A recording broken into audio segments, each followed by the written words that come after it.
All right, I got you.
I don't know if you can hear me, but the mute button might be on the mic.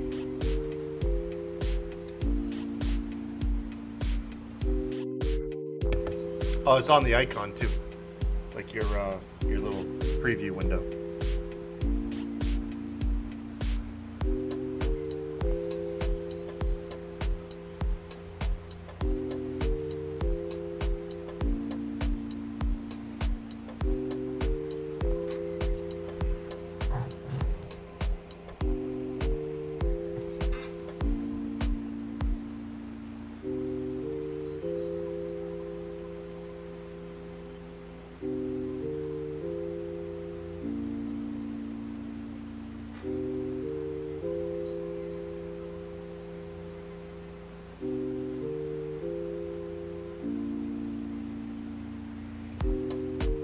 Here, click down here.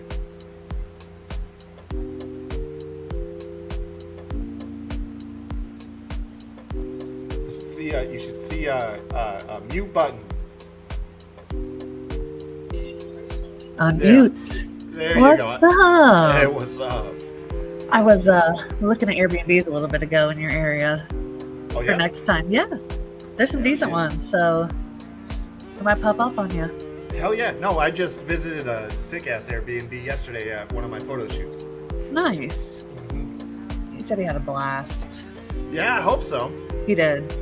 He loved it, and it was just like, he said it was just like, you knew each other forever, which you kind of have, but Yeah. you never know, like, meeting somebody in person, you know, the first time, so it's all good. Dude, I could have been such a weirdo. You know what I mean? You never know. People are weird. Yeah, man. You never know how people are, but yeah, that's awesome. I'm glad to hear that he had fun. Yeah, and the boys, he was like, the boys are awesome. They're calling me Uncle Oren. He was so pumped. Yeah, man. Oh, dude. Yeah, that's cool, dude. Awesome time. Yeah, awesome Yeah. time. Adam's really weird. He is. He's he's a special boy. I hardly ever smoke weed, and according to him, neither does he. But the whole time he was here, he was like trying to smoke just like all my weed. He takes breaks. Yeah, it's like And every then- 10 minutes. Right. It's like, hey man, let me give you some money. It's like, no, it's all right. It was just, Yeah. Oh, the last day, Arn's like, I am so sick of Adam. I'm like, I figured you would be. For real? Oh, yeah, just like on the way home, he's like, get me home. Because he was like stoned and like driving like a grandmother and like needed gas and didn't realize it till the low fuel light came on. So he was like, we were just stopped getting food, like all that shit. So he was, yeah. Maybe that's why Adam hasn't returned any calls since he's been back. He's like, yeah, we're gonna take a little break on that. So, all right, here he comes. Bye. Bye. Nice talking to you.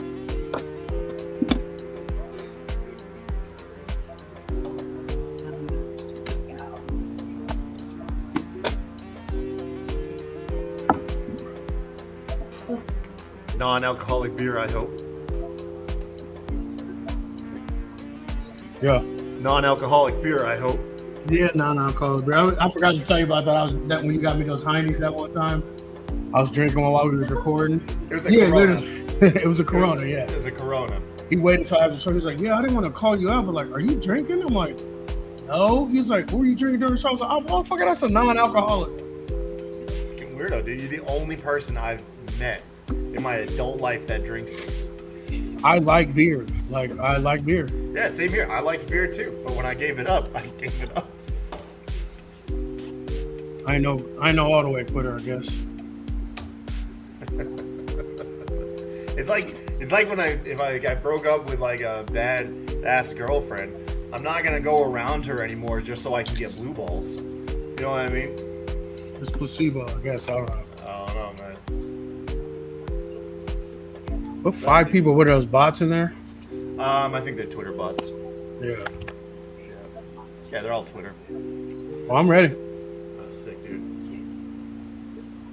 Let me finish this. That's gonna carry me through the rest of my edits from last night.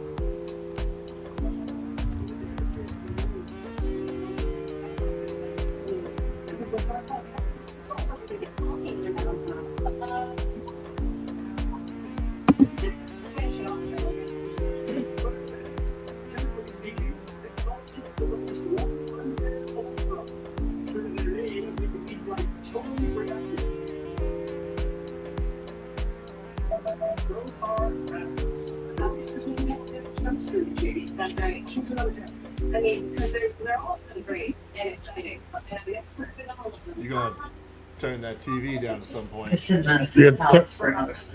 Turn that TV down. What's up, YouTube?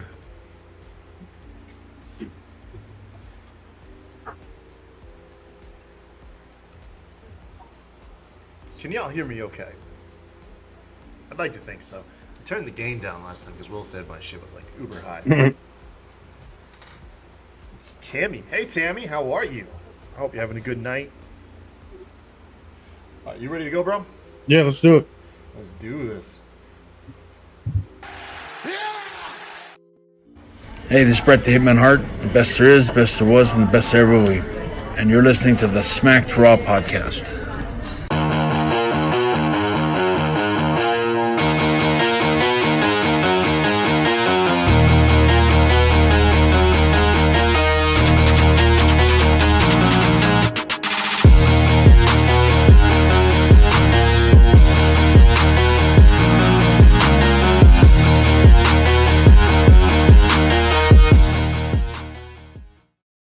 What's up, everybody? Welcome to the Rewind. How you doing, RN? How are you, buddy? Doing pretty good. Our first show, not in the same room. Yeah. We had you came by and you got to stay at Casa de Tyson. Your wife, your girl, your other half, just hopped on here and told me how good of a time you said you had, man. And Yeah, I did. I'm genuinely touched, man. I'm glad. I had a lot of fun with you all over too. It felt actually pretty natural. Yeah, so, yeah. And that's what I was telling her too. Like it was like, cause you don't know. I mean, yeah, I know you, but I don't know you. yeah, But like, yeah, we fit in perfectly. Like I said, even Adam was like, damn, he's one of us. I was like, I know, right? yeah. Adam's okay. Yeah, he's all right. He just, oh no, Adam was awesome, dude. I wish I could get a hold of him. I've tried to reach out to him a couple times since y'all left. Good luck. But yeah, you said that's kind of what he does. Is he just drops off. I like the headgear y'all gave me when you came through. I'm not gonna lie. I don't know if it's gonna last the whole show because of my big noggin. You look here. It's Yeah. there it is. It's literally the last one. I could wear it just unsnapped, but I'm gonna go. We got you a new one coming. I hope so because I love this. I love the brand. I love the color scheme. This is right up my alley. What I would actually wear, Right. With the exception of it's cutting circulation off to my brain currently. So. Oh man! Hey, you guys, listen. Thank y'all for tuning in. Me and RN, we like to hang out occasionally on Twitch here, and we'll just talk about pro wrestling, mainly WWE and AEW. If this is your first time coming through, hey man, thank y'all for jumping in the room. We shoot this live Tuesdays, Thursdays, Fridays. It's one day of the week. I have a feeling it's been Thursday lately. We probably gonna change it soon. But we like to talk primarily AEW and WWE. And then other promotions once in a while. Just pretty much what's kind of hot right now. We shoot the shit for about an hour. We tell a couple jokes, and then we get out. And we're out of there. And that's the show. We're your hosts. My name's Kyle Tyson. I am the brains and the beauty, and just a darn right tootin' good guy of Smack Raw Podcast. It's your what would be if you're like a weed smoker, you're like the token guy. What is it if you're like the mushroom guy? I don't know. That's a good question. Your trippy co-host RN, something like that. Something like that. Yeah. You got to be like the first black guy I've ever met that like his drug of choice is mushrooms. Yeah, it was a new thing. I kind of accidentally fell into it, but it gets me going, keeps me level. Definitely helps with the mental game. I'll say if it keeps you off drinking, who am I to judge? I don't drink. Every now and then I smoke some weed. When Adam was here, smoked a lot more than I like to from Adam. I think it's funny that it was the guy who self-professed himself that he doesn't smoke, and yet he couldn't go 15 minutes without like... No, it wasn't that he didn't smoke. Like, he didn't know if you did. So, like, that's why he didn't bring it. I'm like, well, why wouldn't you ask before we go? Like, it's not a hard question to ask. Like, hey, does your buddy smoke? Should I bring some? Like, yeah. No, it's all good. I had fun. It didn't bother me. There was, I had this like kind of like a hangover because I did smoke a little bit too much. Kind of felt a little dulled in the head, in the senses. But I came back. I bounced back. I'm here having a great time. It was fun. We watched Adam cry. He ate the cold sweat from the local ice cream shop, Sunny Skies. They have this hot ice cream out there, which is brutal. I forgot how hot it was. I've taken it before, but I didn't want Adam to suffer by himself, so I ate some with him, and he was wrecked. He was wrecked. I was sweating and crying a bit, but I've been there before. And, I knew it was bad when he said you made a great decision not doing that. And normally because he was talking shit the whole day. Yeah. Like, stop being such a bitch. Just do it. It's not going to be that bad. Yeah. Like, all right, motherfucker. Oh, it was good, man. While we were here together, we went to the beach. You had a fun time with the kids. Yes, sir. You're forever Uncle RN now. Yep. They asked about you. Yeah, they asked about you, DJ. He said, I want RN to come. Well, he said, I want him. He just referred to you as him. Yeah, I am him. Yeah, he's like, I want him to come back and go to the beach with us again. I was like, yeah, me too. We've been talking, especially I want to come down and bring my daughter too. So we might get something going maybe towards the end of the summer, maybe if you guys have some time. Yeah, of course, man. Of course. She told me that you're gonna probably do the smart thing and get an Airbnb instead of suffering with no AC. Oh yeah, I'm never doing that again. That was terrible. But we got through it. We figured it out. We stole your guys' idea. Right after you left, we took the mat off of the futon and just brought it in here, and me and Jessica have been sleeping in here ever since, man. Yep. I told Adam we should have did it. It was fine that second night when I was in there by myself and nobody was running in and out. Like it was. I slept like a baby. Yeah.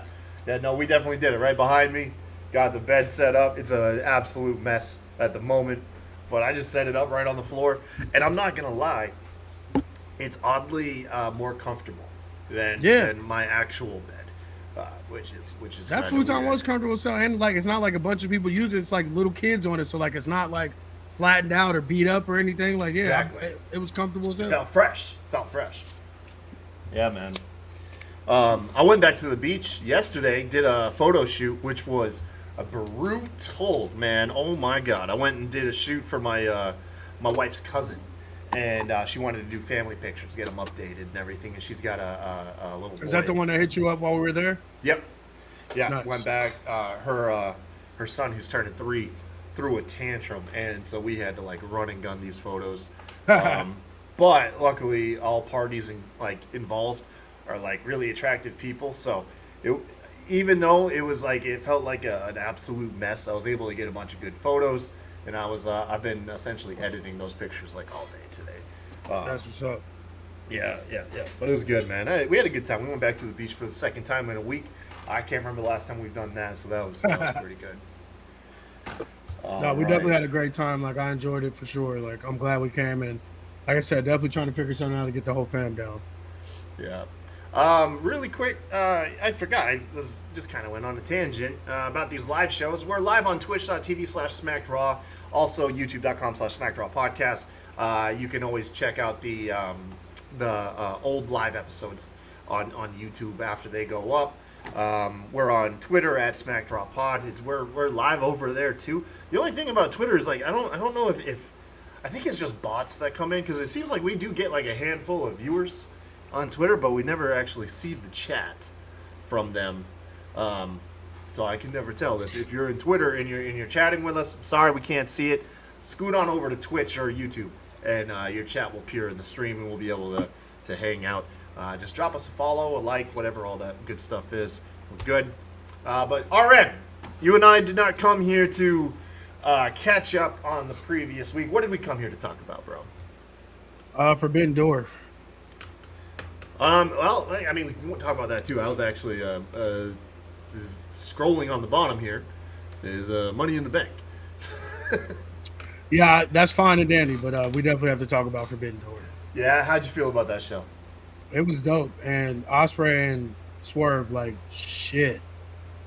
That's my two favorite wrestlers right now, and like I honestly did not think Swerve was gonna win, so that was another surprise. So like that was every bit of a 10-star match or whatever Meltzer's gonna fucking give it. That's one match that deserved it. It was the only real match of the night that had like consequences. And granted, there was several belts up for grabs throughout the evening. The women's and a lot of New Japan people won that I didn't think that was gonna happen either. Yeah. I liked the show. It was like all AEWs. It was long, and then this one, I think this Forbidden Door is kind of down the ladder as far as like my most anticipated AEW pay-per-views, mainly because its whole structure, like its whole concept, while when it was new was mind-blowing. We haven't seen collaborations on this scale for years. However, now that the doors have swung open for a lot of companies, most notably WWE and TNA are playing pretty nice with each other. That the appeal of it isn't quite as big. Also, I think New Japan's struggling right now as far as developing new stars. They're really relying on their roster of like 2016 to 2018 stars, which we saw with Naito. They can't go anymore. At least not the way that they used to. But that's actually not true. They actually have a youth movement there, and that's kind of why they're down, because Naito and all them are like, yeah, they're in the world title picture, but everything else is all newer people and people that they brought over from New Japan Strong. So like, well, we just the crossover stars, like for people like me who don't tune into New Japan, but a couple times a year, like Wrestle Kingdom and Dominion and stuff. We just don't know who these people are. But regardless of that, they're kind of exhibition matches, you know. You know, as much but Naito, as I didn't think Naito was gonna win. That shit was crazy too. Yeah, as much as I love AEW, don't get me wrong, we all know that I do. I really appreciate stories. That's what hooks me and keeps me coming back. I will get soaked right into an AEW match, but it's the story is that keeps me coming back and makes me want to tune in next week and everything. And Swerve and Ospreay, I felt like was the only match on the card that had a really good story, and that was the idea that Ospreay couldn't pull the trigger when he needed to, which in the match I've seen people talk about like that they didn't capitalize on that. They absolutely did. Yeah. Ospreay went for it, and the thing is that wasn't the end all be all. Swerve had an answer for the move, and that's the bigger story. Was like, hey, it doesn't matter if you pull the trigger. This guy's already ahead of you. You need to adapt and come up to Swerve's level. Which, if you caught on to that, I think that is a great move by AEW for Swerve's character, because that makes him a credible force. That's literally what I wanted to talk about. This is the first time where I felt like he was the world fucking champion. Yeah. This was the first match. This was the first storyline, the first promos. Like, this is the first time where it felt like this is the guy. And like you said, him having a counter for everything that Ospreay did, even using the blocking this hidden blade, using it on him, all of that. Like, it's crazy. Like, I'm more than beyond happy for that. Yeah, man. No, that was I thought that was really cool, because otherwise the story going in was that Swerve was only better because Ospreay would restrict his moveset. And now you have Ospreay gave him his full moveset, and Swerve was able to counter out, showing definitively Swerve is the top guy in AEW, and Ospreay is going to need to come back, reevaluate himself, and eventually these guys are going to run it again, and it's going to be at Wembley most likely. But that's the part that I didn't see coming on how the treatment that Swerve will get. Like, I knew this match was going to be a banger for sure, but like, I definitely did not see him winning. I thought this was going to be like the coronation of fucking Ospreay, him being the number one guy and then moving forward and shit. And like, I did not think that this type of presentation of Swerve was going to happen, that they had it in. Like I said, for the first time ever, main event of a pay-per-view, him closing the show, your champion showing that he is the man, that's the guy you're behind, and that's who is the top guy in your company. It's the first time that they've ever really given him that treatment. And I did not expect it. Like I said, I fully was behind Ospreay winning. I thought that was the way they were going to go, just because how they were building everything, how Ospreay's got like 4 or 5 different things going on, kind of like MJF, like starting out, like, you know what I'm saying? Like, this was, I felt good about Swerve being the champ for the first time ever. Yes, sir. As did I. I thought this was his ascension to the definitive top of the card. He claimed his stakes, and that's what we're going to get going forward. He's going to hopefully close out Wembley. I think that's the Is that their next pay-per-view? I want to say so. Yeah. Oh no, because they got the ones back to back. Are they doing that again? Let's like see a week here. apart. AEW pay-per-view schedule. I remember it's always so messed up. The fact that they do have All In and All Out a week away from each other, and they're both paid shows, still boggles my mind. It's my biggest complaint, honestly, about AEW right now is just their schedule. There's too many shows in one week, and then also their pay-per-views are like just kind of like weird. I really like the 4 5 pay-per-views tops. Yeah. You know what I mean? I really like that, but it's not my money. So The thing about it, like, I like that they have the shows, but like they don't capitalize on it. Like, there's no build to them. Like, they just throw shit together, and I think that that's what they're killing themselves with. Like, I don't mind them having a bunch of shows, but like, you have that many shows and don't have any fucking storylines. Like, that doesn't. Like, I don't understand how they don't use that. You have all that time to put people on TV and to develop storylines, but you don't. Like, and it like I don't style, understand. man. Yeah, it's not his style. Okay, so Forbidden Door was the one we just had. August 25th is All In at Wembley. It is their next pay-per-view, and then they follow it with All Out a week later in Illinois, in the Now Arena. And then we got Wrestle Dream in October, Full Gear November, and World's End in December. But yeah, all in. Wembley is just I'm stoked that it's the next show. I am hoping, and I know it's kind of a long shot. I'm not hoping for AEW to like just make a complete 180 in their storytelling ability, but I do want just a little something to chew on week in and week out. Like, perfect example, what's going on over in WWE, just the simple stuff right now that's going on with the Wyatt Six. Like, granted, the Wyatt Six is got a lot of elements to it that already makes it huge, but it's, if you think about it in its storytelling standpoint at this point, it's pretty basic, man. Yeah. They have a segment like last night on Raw.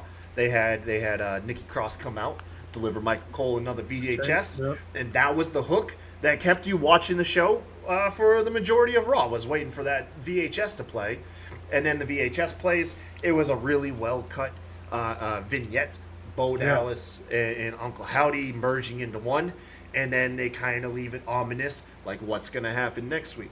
Just that alone, that little hook to keep you coming back. With AEW, you know, we get our just high octane exhibition matches, but week in and week out, I'm not gonna lie, I'll turn on Dynamite on a Wednesday, and I don't know what I'm looking forward to. I'm tuning in because I like AEW, but I don't actively have a story where I'm like looking into the next beat. Perfect example, Chad Gable's had this whole thing going with his stable every week. Just little developments here with Otis, just a long concurrent. And that's once a week. And that's my thing. Like, they have 19 shows, and we don't have any long-term storytelling on anything. Yeah, it does feel like they're just in that whim of kind of getting close to what people used to say about WWE with Vince. It was, you know, you'd show up for your taping not knowing what was going on in the show, getting rewrites. I feel like something similar is going on in AEW. So from a storytelling standpoint, not the best. You know what I mean? It's just not the best. However, they do make up for it with those matches. We know they deliver.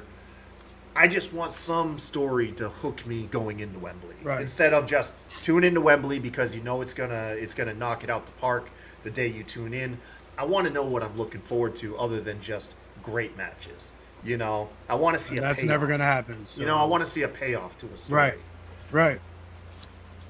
No, I totally agree. Like I said, they have it. They have stuff, but they like it's so like all over the place. And like one week some people will be on, the next week they won't be. Like, it's just like there's no like real continuity. And I think like it was okay when they were starting out, but like it's not now. Like, it's wearing thin. Like I said, I like the company, but I mean, I don't think I can honestly say that Dynamite, I don't think, is like my favorite show of the week anymore. I think if I was being, you know, like looking at it objectively, I think right now it's Raw. I think Raw is firing on all cylinders, especially with the Wyatt Six. Like I said, Chad Gable. They've got everything going on in the Judgment Day. Liv Morgan is oddly killing it right now. Like, Liv Morgan's finally coming into her own as a champion with a good story, you know. And she's not crying. Where she's not crying. Yeah, exactly. So, this isn't me hating on AEW. I still love AEW. I just want a couple little things tweaked here and there to make it more enjoyable. That's all. Yeah. And don't say that on Twitter. I don't. Dude, I gave up Twitter a while ago. Like, it's been forever. Yeah. No, it's I gotta tell you, man, for my mental state alone, walking away from the online discourse, is so refreshing, RN. Not me. I love it. It's my release to get on there and argue with people I don't know. No, It's my guilty pleasure. no, that's my guilty pleasure is what you missed out on when we did the watch along with Will and Allison and them. We while we had the show going, Will and Allison and a couple other people in the stream were looking up other people's Twitch channels that had like low viewer counts. So Yeah. it was either people who were live reacting to the show or just pirating the show on their stream. Yeah. The live reacting ones, I was going in and just like roasting people. There was like there was 3 guys. They were stoned out their ass to the point where they were like stiff as a board, and one of them looked like Bert from Bert and Ernie and Sesame Street, who just went down the wrong path. And nah, man, I just went in there and had some fun times, lightly trolling some people, but hopefully it took a good joke. That's what I did. And then also Allison went on a rampage, getting people illegally streaming the show on Twitch and just reporting everybody and getting the streams taken down. She had some fun there for a while too, man. No, I had did some shroomies and then watched fucking House of the Dragon. Oh, that it was sounds so good. terrifying, bro. That sounds absolutely horrifying. No, it wasn't. It was good. But I went a little too hard. I had to go lay it down. Oh, we also lurked on Tommy's stream. Tommy, Tim, Thaddeus, whatever his name is.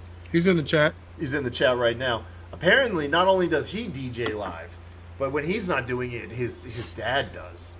Oh man, family Yeah, affair. yeah, dude, it was pretty cool. So we went in there and we were making requests like Freebird, and I'll shit you not, man. They remixed Freebird live on Hell air for yeah. us. It was pretty cool. He also did Sandstorm, and then I think he also rickrolled us with some Rick Astley. Yeah, it was pretty good.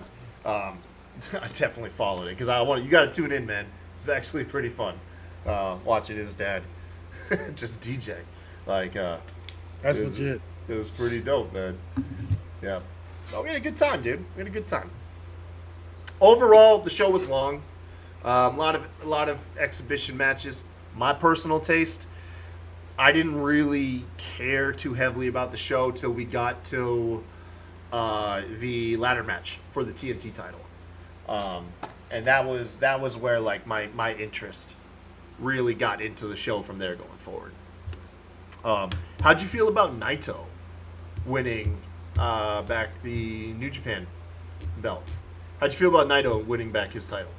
I wasn't mad at it, mainly because, I mean, when was Mox ever gonna really like be there and be present with the title and stuff? So like I didn't think he'd lose it there. I figured he'd lose it on like New Japan TV, but like so I wasn't mad at it, and I was like, it gave the show a different feel having somebody like New Japan win their title on an AEW show. Like it made it feel more like legit, more like some Forbidden Door shit, not just AEW bringing guys over for them to beat. You know what I'm saying? Yeah. We got an announcement. New Japan, forgive me, I don't remember the name of the show, but they announced essentially New Japan's version of Forbidden Door that's taken place. Oh, okay. Hold on one second. Unless somebody in the chat wants to tell me what it's called. I think it's not Wrestle Dream.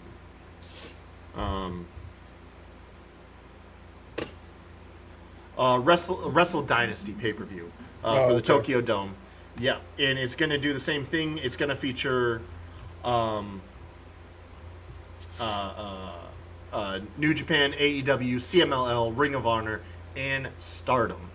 Nice. Yep, Tokyo Dome, January 5th. That will be cool because I will say one thing.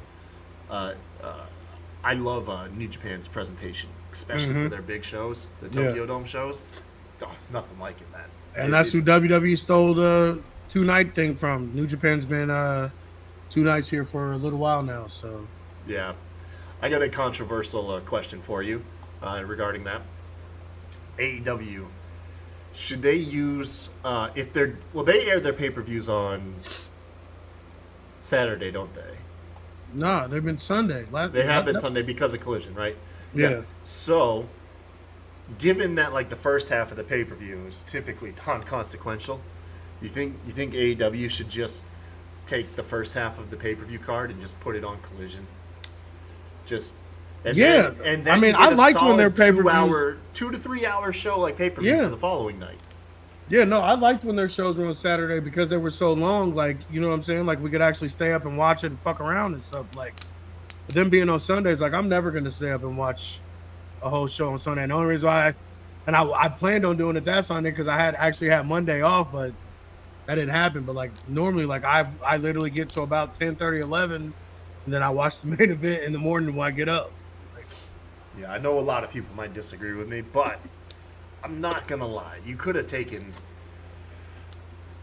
half of that pay-per-view and threw it on Collision, and I probably would have tuned in. I would have been like, "Oh shit, for sure, yeah. Oh man, we're gonna get half of Forbidden Door on free TV. Hell yeah, I'm gonna tune in and watch that." Yes. And then that would hook me for the big matches on the tight 2.5, 3 hour card for Forbidden Door. You could have had like more backstage vignettes. I will say the pacing was good on the pay-per-view. Yeah, they did keep the matches moving along, but it's still 19 hours. That's it's too still fucking much. A long show, man. And I didn't Was it even like watch 4.5 hours, something like that? I didn't even watch 0 Hour, and it still felt really long. Yeah. Yeah. I agree. Like I said, I've always said that it's just too much. Yeah. One show that will not be too much. Money in the Bank is this weekend. Let's go ahead and throw that out there. It's been scrolling across the bottom of the stream now for like a half hour. It's coming up this weekend to RN. I think all the participants have finally been revealed. Money in the Bank preview. I am actually pretty stoked on the women's Money in the Bank match. They seem like they have kind of a hell of a lineup. So here's the card as it stands this morning, July 2nd, according to Bleacher Report. We've got the Bloodline, which I don't think we know the current lineup of who that's going to be. Taking on Cody Rhodes, Kevin Owens, and Randy Orton. You got Damian Priest versus Seth Rollins for the World Heavyweight Championship. Sami Zayn taking on Braun Breaker. Then you've got the men's Money in the Bank match. Jey Uso, Carmelo Hayes, Andrade, Chad Gable, LA Knight, Drew McIntyre. And then the women's, Chelsea Green, Io Sky, Lyra Valkyria, Naomi, Tiffany Stratton, and Zoe Stark. That is it. It's a tight 5-match card. Yeah. They didn't fabricate some rushed feud for Cody Rhodes, so they did the logical thing, put him in a multi-man tag, and let Damian Priest title, have some room to breathe and stand out on its own, which is nice because Damian Priest, I think, is coming into his own as a champ. I think they're doing a good job kind of starting to finally build him up, so that way when SummerSlam comes, he doesn't look like just some bum walking in there against fucking Gunther. Okay? Right. Yeah, no, this is a tight card, man. I'm honestly, I am genuinely pretty excited for this. So we'll kick off our preview and predictions, whatever. We'll start it with, what do you want to start with? The Money in the Bank matches? Yeah, let's start there. Okay. So let's start with my personal pick, the women's. Once again, Chelsea Green, which, by the way, dude, the crowd's gonna hijack that match for Chelsea Green. She is gonna be the most over. What is it about her?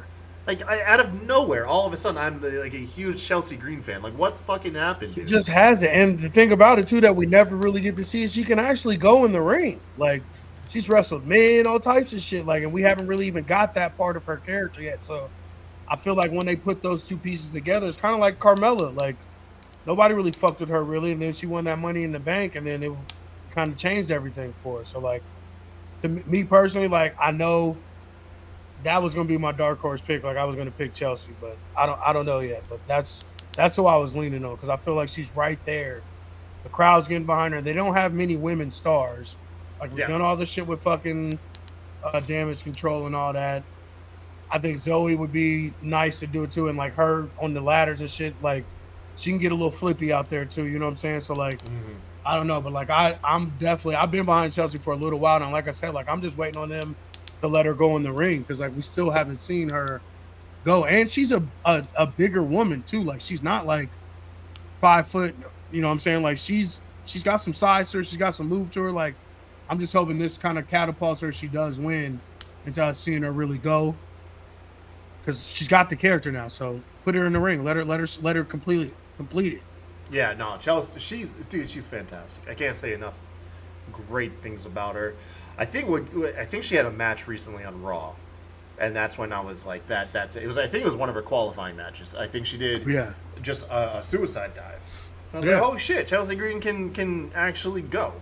Yeah, she can actually go. Yeah, and her character work is top notch. I think it just all has come together. And with Samantha doing the Chelsea Green, like all of like the presentation's there now. Let her go. Let her cook. Yeah. Also in the match, Io Sky, Lyra Valkyria, Naomi, Tiffany Stratton, Zoe Stark. Dude, this match is gonna have high spots. You got Io Sky, and Tiffany. Yeah, and Tiffany Stratton who can really go in there. Naomi is good for a big spot. And then Zoe Stark and Lyra Valkyria are great hands too and technicians in the ring. So you have a bunch of talented women in this match, and quite potentially, in ring wise, maybe the most stacked Money in the Bank women's lineup. Yeah, there's not one chick in there that really can't go. Yeah, I think for the Money in the Bank purpose if the intention is to have the winner show up week in and week out for a couple months to a good portion of the year with that briefcase to tease the concept of cashing in, but ultimately hold off for a while, I think you go with Chelsea Green or Tiffany Stratton. One of the two. I picked Chelsea because she's got a heater. She's got, what's her name? To back her up and do dirty work for her and to take pins. Dewdrop.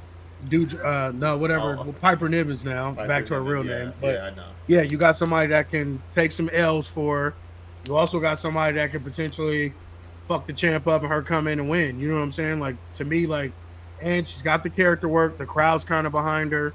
She can be the, like, shitty heel coming in to do it. And then, like, oh, no, never mind. The girl's not down. You know what I'm saying? Like, to me, like, that was my pick going in was I was going to go with Chelsea.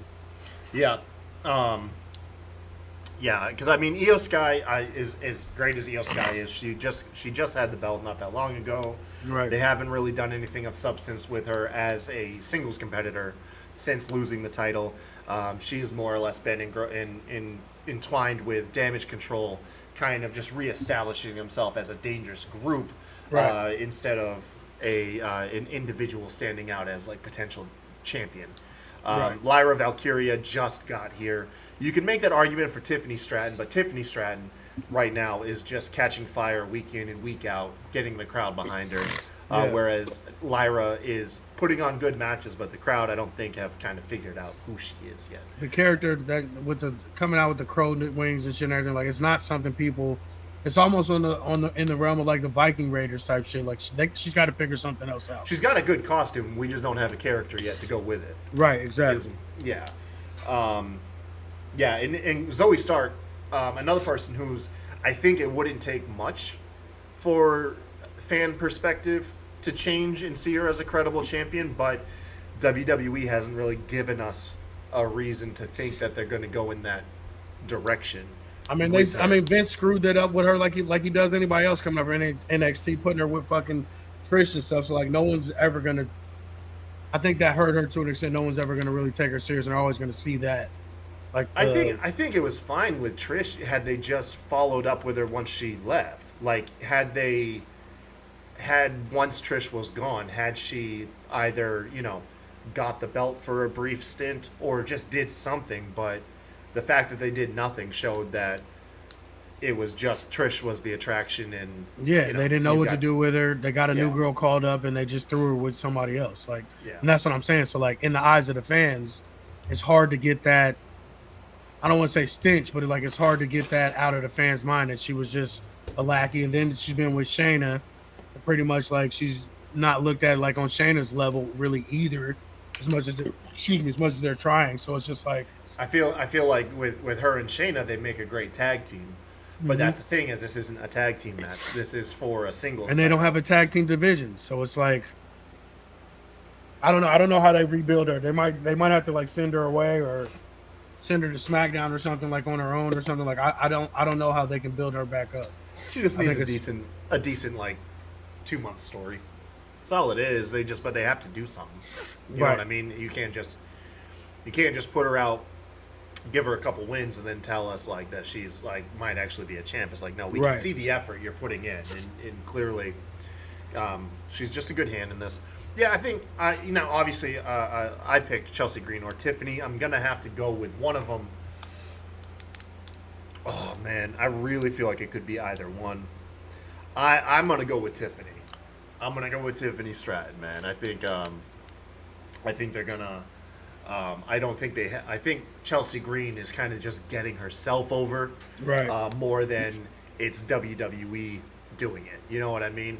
I feel like they're gonna try to strap the. I think Tiffany Stratton's gonna get that briefcase. She's gonna fucking like bedazzle it and make it look like something Barbie would carry around, and I think that. But I feel the same way about Chelsea getting it too. Yeah, I mean, you're not wrong. Hey, look, I'm not saying one is the clear. No, I'm just saying like what you said about other. like. No, I'm saying like what you said about bedazzling the fucking briefcase and shit, like making it a part of her fucking. You know what I'm saying? Like that. That's why I think like, and I don't know how far away we are with Tiff from that shit that she did on the internet. Like I don't know if we're far enough away from that, but. Those were my top two choices too as well, but I'm just going with Chelsea because, like I said, it's natural. The company didn't do it. There's nobody behind her. Like it's just her organically growing with, and the crowd loving her. So the briefcase to me is the next step. Yeah. What was the thing that happened on the internet with her?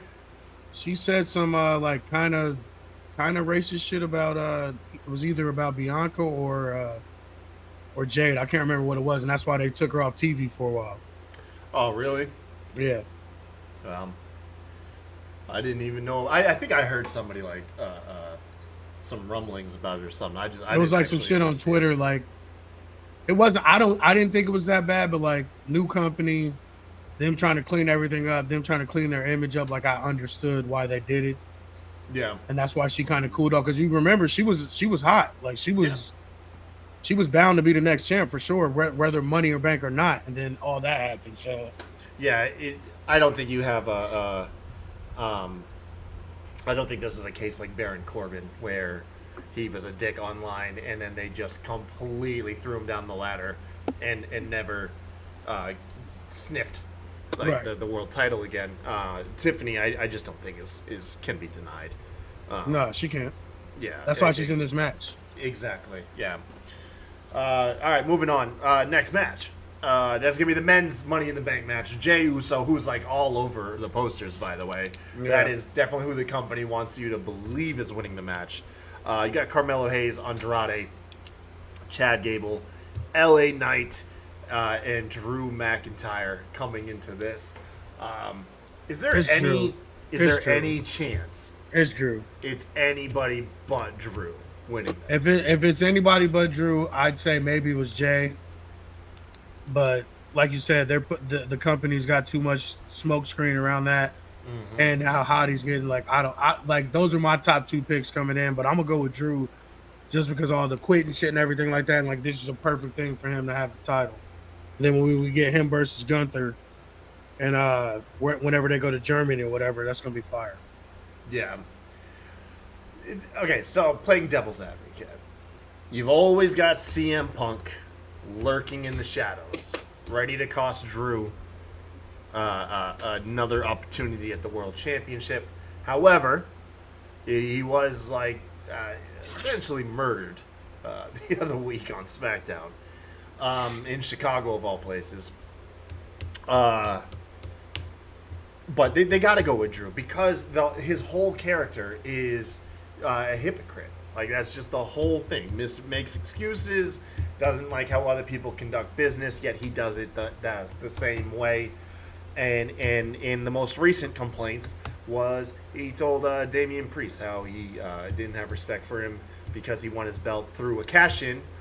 What better way to make Drew a bigger hypocrite than make him the world or Money in the Bank holder? And that's my only thing with him is CM Punk gonna cost him this too? Yeah. That's why I was scared to pick Drew, but I'm gonna stand on business. I'm gonna pick Drew. Yeah. I think the CM Punk stuff does get a little too predictable. But I mean, Drew is running around with his bracelet on, so right. It's gonna be Drew or Jay for sure. Yeah.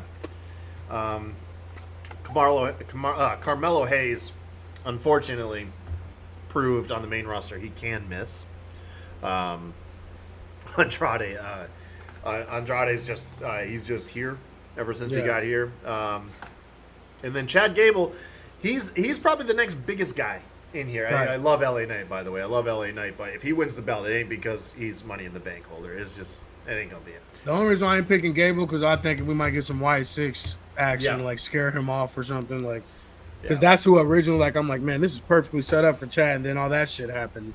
So I'm like, I don't know, I think he's gonna have it in his hand that they're gonna Uncle Howdy's gonna appear on the fucking ladder with him or some shit, like something screwy's gonna happen, and this is the perfect match to do that shit in, and nobody like complain about it or be like talking shit because like this match is no holds barred, no rules, crazy shit always happens. So yeah, and not to mention Chad Gable's already got one of the biggest current stories going in WWE. You don't need to involve the world title. Right. You know what I mean? That world title isn't gonna. Or he wins it and they keep costing him and stopping him from cashing in. That's interesting too. But yeah, I'm right there with you. I think Drew's got this. I think he's going to pull it off. I would be surprised if he actually gets cost the match this time around. I actually am going to go a step further and predict that CM Punk attempts to cost Drew the match, but Drew finally is privy to the attack and is able to thwart it, probably like seemingly like without problem. I think he's going to stop him. It's Drew for sure. Yeah. Okay. And then we got the last 3 matches. Sami Zayn versus Braun Breaker. Talk about another great story on WWE that they pulled out. I think they were trying to get to a triple threat with Ludwig Kaiser, but of course he suffered broken ribs at the hand of Sheamus in one of the most brutal like knee spots I've ever seen. Yeah. So you got Sami Zayn and Braun Breaker. Everybody saying that Sami is just going to go out there and get squashed. It was addressed last night on Monday Night Raw. Sami came out and said he's like his whole career is guys saying that they're going to make a name for themselves off of the back of Sami, and that Braun is going to tear right through him, and Sami always rises to the occasion. Braun says he respects Sami, but does say he's going to break him. And then in a moment of pretending to leave the ring, he spears Sami Zayn. And then probably in one of the best spots of the year, Braun does his running around the ring spot and to absolutely demolish Sami Zayn. And Sami leapfrogs him, sending Braun into the steps. And then they fight for a while, and ultimately Sami gets speared. So this is a good match to look forward to. Yeah. And I'm not gonna lie, up until the segment, I was 100% Braun was winning, and now I have no damn clue, RN. Who's got this? I'm the least confident. You think so? It's Braun. Yeah, I just think that, and I'm not even gonna say he may not lose it back to Sami like the next night on Raw or some shit. You know what I'm saying? But like, I think that the way that they were touring around with Braun and like everybody fucking with his matches and shit, I think he's gonna destroy him. Now, but also what I was thinking, maybe he just loses his fucking mind because somebody interferes and he just destroys Sammy, and it's like a Sammy wins by DQ or some shit. You know what I'm saying? Braun has Like, made a lot of enemies. yeah. In the on the roster. Yeah, that's what I'm saying. So like, and then you can do it that way where you still make Braun look strong, especially if he's killing Sammy the whole fucking match, and then he does something stupid and loses by disqualification. That means you keep him strong, you keep the belt on Sammy, you can drag this out to SummerSlam. Yeah. I do not know. I'm gonna go with Sammy retains by the skin of his teeth. I'm talking. This is like when Undertaker beat Triple H at WrestleMania. However, Triple H was the one who walked off, and Undertaker had to get like stretchered out. Yeah. I think that's like the level. I think Sami Zayn retains, but is absolutely destroyed, and then ultimately will probably lose the belt at SummerSlam. I think. Yeah. So. Now I talked myself into it too. It's that same thing. Like I think it's gonna be some screwy shit, some interference, some other stuff, and I think Sammy's gonna win by like disqualification or something. That way you keep Braun strong looking, but you keep the belt on Sammy for us to go to SummerSlam. Yeah, that's what I'm going to go with. All right, Sami Zayn. And then probably the biggest lock of the night, Damian Priest taking on Seth Rollins. Love the story. If Seth Rollins loses, he can never challenge for the belt again while Damian Priest is champion. If Damian Priest loses, he's out of Judgment Day. And this has caused even more tension in Judgment Day. They got all the Liv Morgan stuff. They got Damian Priest and Finn Balor at odds now. Just all of this tension and dissension. But ultimately, I think it is making Damian Priest look like a better champ. And there is no chance in hell that Seth Rollins is getting the belt at Money in the Bank. Damian Priest is 100% retaining. Tell me I'm wrong, RN. I don't think you're wrong, but I think you're wrong. I think I think they want Seth versus Gunther. I think that's always been the play. I think that's always been the idea. I think that's Triple H's guys.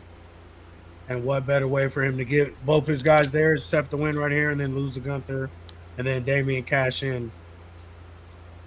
Then Drew cash in at SummerSlam. So are you telling me you think Seth Rollins is going to beat Damian Priest at Money in the Bank? Yeah. I think Finn or somebody's going to do something stupid and cost him. Buddy.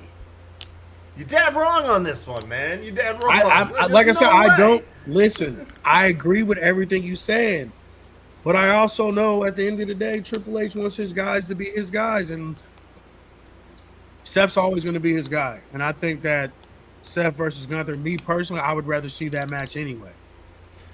All right, man. Hey, okay, we'll see. Hey, look, I'm gonna look real dumb if I'm wrong because I'm betting the house on this one. Like I've got doubt in my mind. I don't think that you're like blatantly wrong or anything like that. I just feel, I don't know. I just always felt like I think there's an upset. There's an upset brewing that no one's gonna see coming. Yeah, that, and like I said, at the end of the day, like I feel like Seth and Gunther have always been the end game. You know what I'm saying? Like, and we couldn't get it at Mania because all the other shit, crazy shit going on, and CM Punk getting hurt and all this stuff. Like, I just think that I think in Triple H's mind, that's the money match, and to me, I think it is too. All right, we'll see. And then the main event of the evening. Well, I think it might be the main event. It could be wrong. It might be one of the Money in the Bank matches. The last match on this match card, Bloodline, who recently ousted Paul Heyman in probably my favorite segment of the year, maybe. Yeah. The Bloodline acknowledgement ceremony for Solo Sikoa. I will hold you for that. Yeah, that was dope. That was so good. Paul Heyman looking like an absolute wreck, like he ain't slept in a week. He hasn't shaved. His eyes were bloodshot. It's fantastic, and it's amazing to me that this Bloodline saga has been going on for 4 years, roughly, and still manages to find brand new legs. it is just something to behold. It really is. I think Solo's killing it. I feel like they absolutely needed Jacob Fatu. I told you that from the beginning. He absolutely completed the puzzle. It's just like the puzzle, man, was missing the centerpiece. Yeah. To complete the picture, man. And he's in the best shape he's ever been in. Like, he's definitely lost weight and toned up and like got kind of ripped, you know what I'm saying? Because he's a bigger guy, you know what I'm saying? But like, he looks the best I've ever seen him. Like, so his character work seems to me like he does what they kind of wanted originally from Solo. Yeah. Which is just a very Umaga inspired character. Yeah. This unhinged, violent, unpredictable Samoan who's extremely explosive and loud and can convey so much character work without saying very many words. Yeah. I feel like he fits that character role better than Solo. However, I feel like Solo's new character development, essentially stepping in on Roman's, trying to become Roman without being worthy of being Roman. I think that's actually a really good character for Solo as well. It is. Yeah. He does need better suits, though. How is he the only guy that wears a suit and doesn't look better for it? I don't understand. You got to get some custom shit made like Bobby Lashley and them, because them off the racks things don't look right. They just, I don't know, man. Yeah, it doesn't look right on him. I feel he looks like he should be dressing in a suit. He's just, whoever his tailor is, he needs to find a dude. Yeah. He needs to go talk to Bobby Lashley's tailor ASAP. But yeah, no, the bloodline it's amazing just that you can be this far into this saga, this story, and it's finding new legs, and now we're set up for damn near another year. We're now set up for Roman to come back. What the fuck did you do to the place while I was gone? Where's Paul Heyman? You've got the only part that I'm weary of is if you reunite Jimmy and Jay, because I feel like that would be a disservice to Jay. Jay, I think, is the only one really benefiting getting away from the bloodline stuff. Yeah, but that's going to happen. It's going to be bloodline versus bloodline. Yeah, Jay's going to show up and save his brother. You know what I mean? I don't know. In some way in my mind, I want them to somehow be able to balance Jay being there for Jimmy and the bloodline, but also still being like a singles guy and not falling back into. To me, Jacob Fatu is the biggest star out of all these dudes. Think so? I think he'll be a world champion for a lot of them. And to me, like, he's always had. I wish they had did it where the new he ended up being the new tribal chief, pulling the strings from like behind the curtain, because he's had a faction before where he was the head of in MLW with Contra and shit and everything, like. And wait till you see him on the mic. Like, he's good on the mic. Like, he's not like, he can talk. Like, I mean, he's gonna end up being the breakout of this group. I know everybody thinks it's Solo, but they fucked up. No, I think they're all playing their parts very well. I do kind of wish we'd see more Guerrillas of Destiny than like the Tongans. Like I want to see them kind of like in their classic New Japan face paint shit. But they didn't do that. They didn't do that often. That was like a special thing when it was like a war when they pulled out the face paint. But I mean, otherwise, I don't have any complaints over this stuff. I'm just so hooked. And then you got the ragtag. Essentially, like, who are the latest people that the bloodline have been inconveniencing? Right. Cody Rhodes, Kevin Owens, Randy Orton. This one, dude, it's going to the bloodline. Like, bloodline's winning this hands down. Like, it's Kevin Owens is eating that pin. But it should be a fun ass match. Like, this is gonna be, honestly, this might be a bigger car crash match than like maybe one of the Money in the Banks. To be fair, it really could be. And it just depends on who's actually in the match. Like, is Jacob gonna be in a match and Solo on the outside, or vice versa? You know what I'm saying? Like, I hope that's what they do, so we can see him in ring, so people can really see how good he really is. I think you do it one of two ways. I think you do it, Jacob and the Gorillas of Destiny. Yeah, that's what I'm saying. With Solo calling the shots, or you do it Solo, Jacob, and Tama. Yeah, and I think you Tama. got to go with Jacob and the Gorillas of Destiny, because in that way too, if they lose, you're not hurting Solo. You know what I'm saying? There's no way they're losing. When Cody in the match, I don't put anything past him when Cody's in the match. So. Yeah, but it's a tag team. This way Cody can not feel like overpowered. Like he can be on the losing side of a match, where he doesn't. I think feel they're like gonna. I think the Bloodline's gonna win for sure. But I'm saying it's also set up to where, especially if it's Jacob. Tag. You can protect anybody. You can pretty much protect anybody in this match. But I mean, you definitely protect Solo if it's Jacob and the Gorillas of Destiny. Yeah, exactly. No, dude, this is a good card, man. I mean, there's not a. To be fair, I mean, Damian Priest and Seth Rollins feels like the only match that I'm not like super hyped on.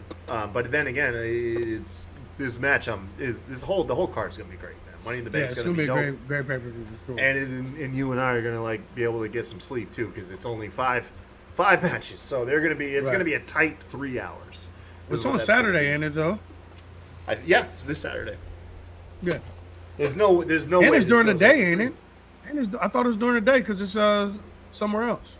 It's in Canada, so no. Oh, never mind. I thought I saw something that was. Or, that might have been like the pre-shows and shit. I guess I thought I saw something like around. It's on at 7. The card starts at 7. That's what I thought. Yeah. Yeah. They're testing the waters, starting an hour earlier than normal.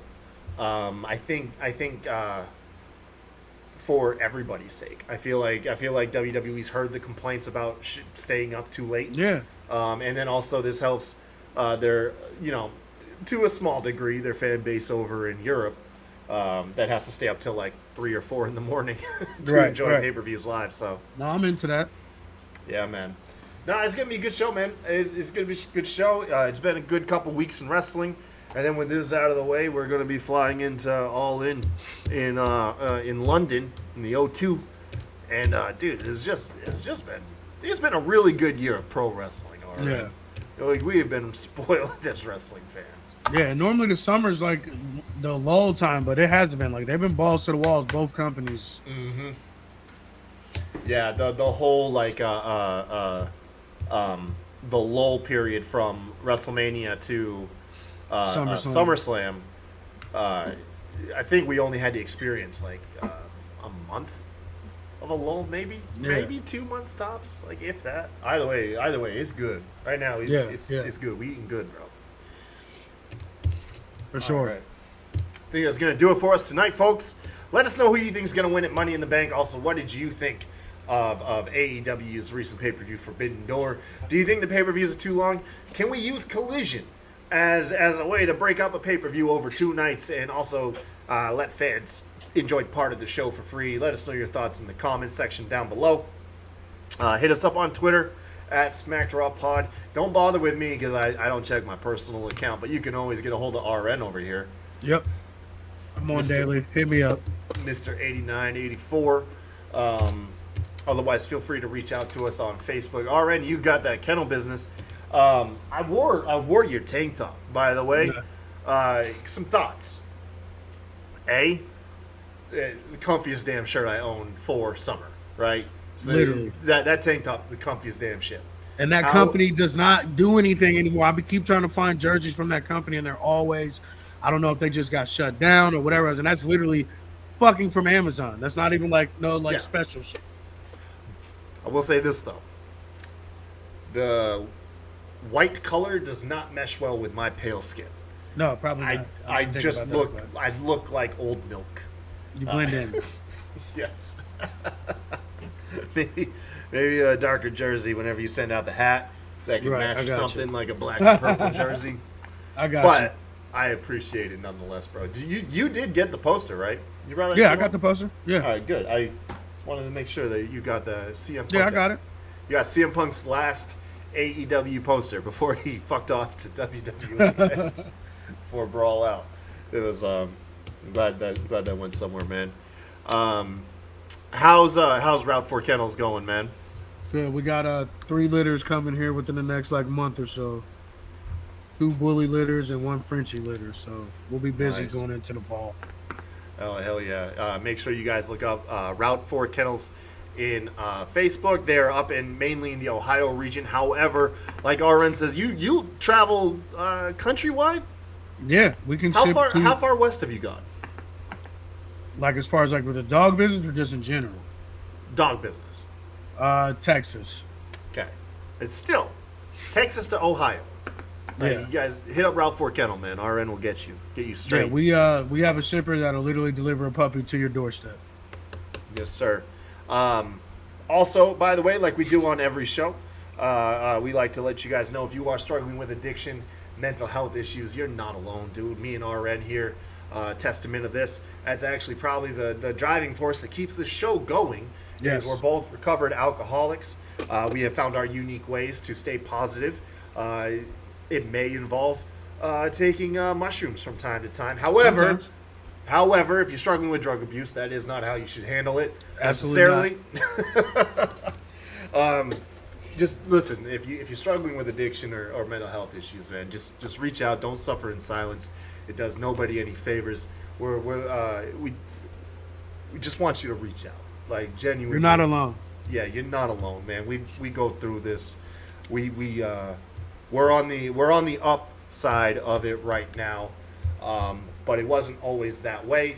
And Right. how we got to where we're at was a long journey and involved a lot of talking, a lot of listening, and a lot of humbling ourselves too, man. Yeah, I'm in therapy now. I go to therapy once a week.